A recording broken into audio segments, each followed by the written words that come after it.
প্রত্যেক বছর ব্রাইডদের রিসেপশন লুকে কিন্তু এক এক ধরনের শাড়ি ট্রেন্ডিংয়ে থাকে। এই বছর মনে হয় ট্রেন্ডিংয়ে আছে ব্লু রঙের শাড়ি। কারণ এবছর আমার ব্রাইডদের প্রত্যেকেই প্রায় ব্লু রঙের শাড়িতে রিসেপশনে সেজেছে।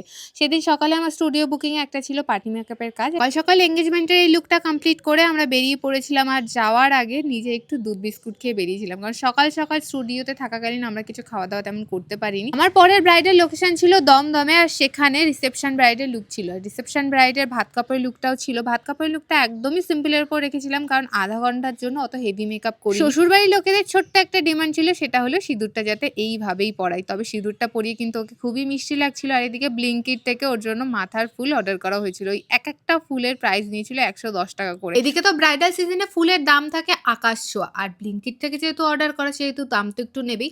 তবে ফুলটা দেখতে কিন্তু বেশ সুন্দর লাগছিল। আজকে আমার ব্রাইডের ছিল এয়ার ব্রাশ মেকআপ। আমার ব্রাইডের কিন্তু একদমই সিম্পল মেকআপ পছন্দ, আর আই মেকআপটা একদম সিম্পল চেয়েছিল।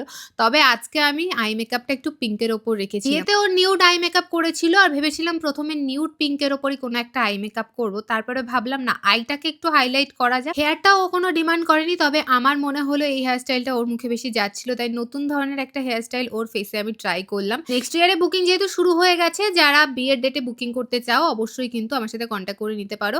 মেসেঞ্জারে মেসেজ করলেই তোমরা কন্ট্যাক্ট নাম্বার পেয়ে যাবে, সেখানে গিয়ে আমার সাথে সরাসরি কথা বলে নিতে পারো। আমার মনে হলো ওর মুখে এই হেয়ারস্টাইলটা বেশি ভালো মানাচ্ছে, কারণ দুপাশে কপালে একটুখানি চওড়া ছিল, সেটাকে হাইড করার জন্য আমি এইভাবে হেয়ারস্টাইলটা ম্যানেজ করেছিলাম। যাই হোক, তোমরা কিন্তু কমেন্ট বক্সে জানাতে ভুলো না আজকের ব্রাইডকে কেমন লাগলো। যেহেতু বিয়ে রিসেপশন দুদিনই সাজিয়েছিলাম, তাই রিভিউটা ওর মুখেই শুনে নাও। বল, বিয়েতে সেজেছো, আজকে সেজেছো, কেমন লেগেছে সেটা আগে আমায় বলো।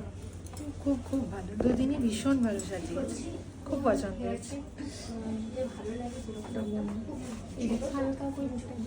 আমি সবসময় চেষ্টা করি ব্রাইড যেমনভাবে সাজতে যায় তাকে সেইভাবে রেডি করার। তো অবশ্যই তোমরা তোমাদের স্পেশাল লুকটা ক্রিয়েট করার জন্য আমাকে কন্ট্যাক্ট করে ফেলতে পারো।